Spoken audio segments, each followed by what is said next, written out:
Salam sejahtera, terima kasih karena bersama dengan saya di Nazilin Unity Channel. Isu paling hangat hari ini, laporan menulis Tengku Zafrul akan sertai PKR sebelum akhir tahun ini. Wow, ini satu berita yang pastinya akan menggemparkan lagi dunia politik yang ada di Malaysia, dan yang lebih teruk lagi ialah akan ditunggang oleh walaun-walaun yang lain. Hari ini, sumber berkata bahawa Tengku Zafrul dijangka menyertai PKR sebelum akhir tahun ini. Beliau dijangka meninggalkan UMNO sebelum tamat penggalnya di Dewan Negara. Walaupun PKR dikatakan mendesak beliau menyertai parti itu dengan segera. Ahli Majlis Kerja Tertinggi MKT UMNO, Tengku Zafrul Abdul Aziz, bersedia menyertai PKR walaupun beliau dikatakan sedang mempertimbangkan untuk berehat sebentar daripada politik sebelum menyertai parti Anwar Ibrahim menurut sumber. Beliau juga dijangka meninggalkan UMNO sebelum tamat penggalnya sebagai senator pada akhir tahun. Kata sumber itu, Tengku Zafrul kini berkhidmat untuk penggal kedua di Dewan Negara dan merupakan Menteri Pelaburan, Perdagangan dan Industri. Tengku Zafrul mahu berehat sebentar sebelum memberi komitmen sepenuhnya kepada PKR. Tetapi ada desakan daripada PKR untuk memaksa beliau menyertai serta-merta selepas meninggalkan UMNO, kata sumber itu kepada FMT. Dalam pada itu, sumber lain berkata, terdapat kemungkinan beliau menyertai parti itu selepas tamat sidang parlimen semasa. Dewan Rakyat akan berakhir pada 6 Mac dan Dewan Negara pada 25 Mac ini. Pemimpin tertentu dalam parti telah mengarahkan beliau menyertai parti dengan segera dan mungkin bertanding dalam pemilihan parti juga. Kata sumber itu, PKR akan mengadakan pemilihan bagi kepimpinan jawatan kuasa bahagian dan pusatnya pada April dan Mei ini. Tengku Zafrul dijangka menyertai bahagian dengan pangkalan pengundi Melayu bandar seperti Ampang, Petaling, Jaya dan atau Pandan.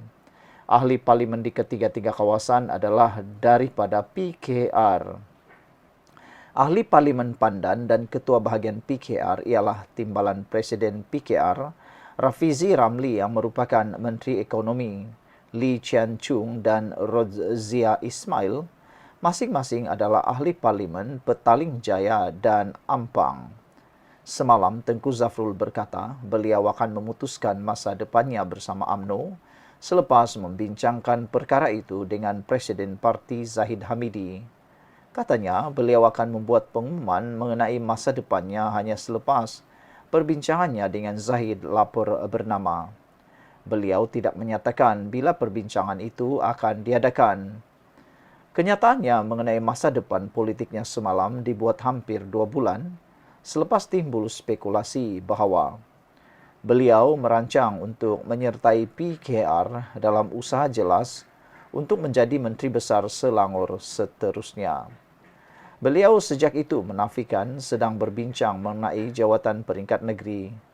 Spekulasi semakin kuat selepas Presiden PKR Anwar Ibrahim mengesahkan bahawa perbincangan sedang dijalankan untuk Tengku Zafrul menyertai parti itu. Wow. Menariknya di sini ialah, benarkah Tengku Zafrul akan menggantikan Menteri Besar Selangor yang seterusnya? Akan menjadi Menteri Besar yang seterusnya untuk Selangor? Saya fikir Tengku Zafrul memang layak. Sekian dulu untuk kali ini. Jangan lupa tinggalkan komen Anda. Bye-bye. Salam sejahtera, terima kasih karena bersama dengan saya di Nazilin Unity Channel. Dalam satu hantaran di Harapan Delhi, ada konon langkah Sheraton, langkah syaitan, langkah atap, tebuk atap 2.0. Saya dah cerita sebentar tadi, siapa ahli parlimen yang bakal hianat. Nampaknya tiada yang akan hianat. Tapi kali ini saya nak cerita pula. Apa kejangkaan kenapakah Perikatan Nasional nak sangat tumbangkan Anwar Ibrahim tahun ini juga? Banyaklah jangkaan demi jangkaan yang mahu mengatakan, mahu meramalkan kenapa Perikatan Nasional sangat terdesak mahu tumbangkan Anwar Ibrahim tahun ini juga. Walhal tahun lepas ada, tahun depan ada, tahun depan ada lagi, tahun depan ada lagi. Okey, dua perkara yang menyebabkan pemimpin-pemimpin Perikatan Nasional terdesak mahu tumbangkan Anwar Ibrahim tahun ini juga. Perkara yang pertama ialah kerana kehebatan Anwar Ibrahim. Anwar Ibrahim telah menunjukkan dia adalah Perdana Menteri yang tepat pada waktu masa yang tepat dan tempat yang tepat. Semasa negara mengalami krisis undang-undang, krisis perlembagaan, krisis parlimen, Anwar Ibrahim muncul menyatukan Pakatan Harapan dan Barisan Nasional. Mula-mula orang jangka Barisan Nasional dan Pakatan Harapan tidak akan selasi, tidak sebulu kerana ada DAP dan UMNO. Tetapi kerana kewibawaan dan kehebatan Anwar Ibrahim berjaya menyatukan walaupun ada pergeseran antara DAP dan UMNO disebabkan oleh pemimpin-pemimpin kecil seperti Akmal Saleh. Tapi Anwar Ibrahim dapat menetralkan keadaan itu sehingga tidak ada perpecahan berlaku. Biasalah pergeseran-pergeseran itu. Macamlah dalam Perikatan Nasional tiada pergeseran. Ada pergeseran, siapa kata tak ada dalam Perikatan Nasional. Bahkan kadang-kadang lebih teruk daripada pergeseran yang berlaku dalam Kerajaan Pakatan Harapan Barisan Nasional. Jadi Anwar Ibrahim berjaya. Itulah yang ditakuti oleh Perikatan Nasional dengan kejayaan Anwar Ibrahim menjadi Perdana Menteri yang berwibawa. Mereka takut kalau ada setahun lagi 2025 ini Anwar Ibrahim memerintah sebagai Perdana Menteri, mereka langsung tiada peluang lagi untuk menjatuhkan Anwar Ibrahim kerana sudah berjaya memancing para pengundi di atas pagar. Kita nak cerita pengundi atas pagar Barisan Nasional dan Pakatan Harapan. Sebelum ini dalam pilihan raya yang lepas, pilihan raya umum yang lepas, kelihatan berkurangnya sokongan Pakatan Harapan Barisan Nasional, seakan-akan Perikatan Nasional yang menang kerana banyak undi atas pagar yang menyokong Perikatan Nasional. Tetapi sejak kebelakangan ini ada kajian menunjukkan para pengundi atas pagar kini mula beralih kepada Barisan Nasional semula dan Pakatan Harapan semula.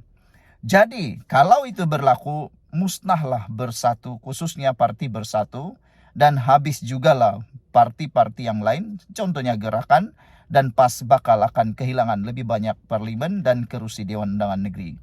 Itu yang paling mereka takut, peralihan sokongan di atas pagar. Kerana Anwar Ibrahim berjaya memulihkan ekonomi negara, membantu orang miskin, memulihkan keadaan ekonomi, dan menstabilkan kos sara hidup rakyat. Difahamkan pada tahun hadapan, negara kita akan pulih sepenuhnya dengan pengenalan gaji-gaji progresif. Kenaikan gaji baru itu menarik perhatian anak-anak muda untuk menyokong Anwar Ibrahim. Kenaikan gaji SSPA kepada penjawat awam juga telah berjaya menarik sekali lagi penjawat awam. Jadi sebab itulah ditakuti oleh pemimpin Perikatan Nasional. Tapi yang kedua, ada jangkaan penulis di dalam Harapan Daily menulis, salah satu sebab mungkin ketakutan Perikatan Nasional sekiranya kerajaan Anwar Ibrahim tidak tumbang ialah mereka banyak terlibat di dalam kluster mahkamah. Tahun ini beberapa keputusan bakal akan diumumkan untuk kes-kes mahkamah itu. Silap-silap hari bulan, mungkin ada pemimpin-pemimpin besar dalam Perikatan Nasional bakal berhadapan hukuman penjara atau denda dan sebagainya. Dengan itu, dikuatiri dengan adanya kekalahan demi kekalahan dalam kalangan kluster Mahkamah Perikatan Nasional, ini akan mampu menjejaskan sokongan dan menjejaskan kestabilan kekuatan parti mereka. Jadi mereka perlu menumbangkan, perlu menghancurkan, perlu menjatuhkan Anwar Ibrahim supaya mereka boleh fight dalam mahkamah dan boleh mungkin dapat DNAA. Sebelum ini mereka kata Zahid Hamidi dapat DNAA. Mungkin saja nanti kalau mereka yang memerintah, mungkin mereka juga berpotensi dapat DNAA.